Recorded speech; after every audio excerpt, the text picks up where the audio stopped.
Point 3 on my list of 101 neurodivergent traits is noticing tiny little details. So, for instance, I've always noticed this with my son.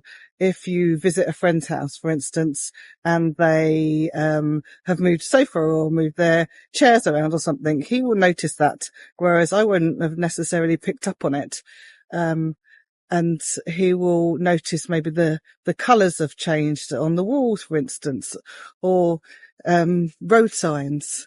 If you are somebody that picks up on details, you might notice the tiny little things that maybe that potholes that have been fixed that other people wouldn't necessarily notice when you're driving along, or that somebody's had their hair cut, because believe me, there are lots of people in my family that wouldn't notice when I've had my hair cut. But actually, if you are somebody that does notice the tiny things, you might notice it. It might even distract you to the point that you need to comment on it when you see somebody. So if you have somebody in your life that notices all these little things, it's because they've got great amount of observation and memory. And I often get reminded of things by my family that I wouldn't necessarily have remembered myself from years ago.